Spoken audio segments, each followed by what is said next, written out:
Ziwa from Romania, kamusta kayo? Magandang araw sa ating lahat. At today pala nag-request yung aking asawa na gawan ko siya ng papanash or yung traditional na dessert dito sa Romania.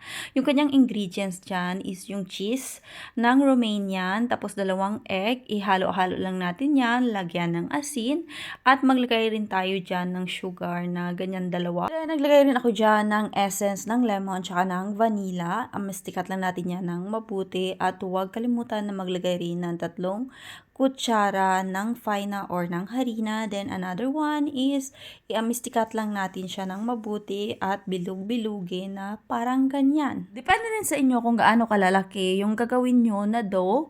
Tapos ihurma nyo lang siya na paganyan na para siyang donut. Tapos meron siyang maliit na ilalagay nyo later kapag nag-plating na kayo na inyong papanash. At dapat yung brunsa na gagamitin nyo dyan is hindi siya maalat. At ito na nga, meron ako dyang mantika at dapat yung mantika nyo pala is madami siya kasi kailangan talaga na mailublob siya ng mabuti sa may mantika. Kapag nagganito na yung kanyang itsura na golden brown, pwede na siyang tanggalin.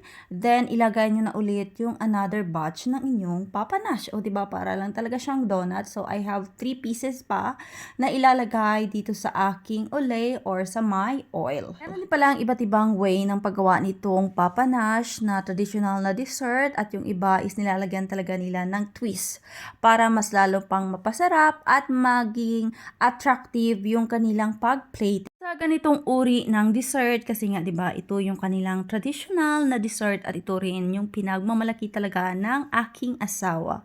At kapag bibilihin mo ito siya sa may resto, kapag kumain kayo, of course medyo may kamahalan siya, pero malaki naman yung pagkagawa ng kanilang donut. Tapos meron pa silang pa-twist na nilalagay sa taas nito. So yan na, luto na yung aking papanash. So maglalagay na ako dyan ng pa-plating or aayusin ko na pala yung aking plating. Ang ilalagay ko dyan is itong yogurt ng aking yana kasi wala ako ditong yogurt na simple ba or simple na yogurt. Kayo nang bahalang maglagay dyan. Tapos ito lang yung meron ako dito, yung sour cherry. So ilalagay ko rin siya dyan na patoppings nitong aking papanash. O diba, napaka-easy lang. Ikaw na ang bahala kung paano mo siya pagagandahin, pero mostly na nakikita ko kapag kumakain kami nito sa mga resto is ganito sila mag-plating. Kaya sinunod ko lang so this is the final look ng aking papanash. So this is the first time at ibibigay ko na ito sa aking asawa kasi hinihintay niya na itong kanyang papanash. So let's eat. Yung aking hanap pala, binigyan ko rin siya pero hindi ko siya nilagyan ng patopping. Simple lang yung sa kanya.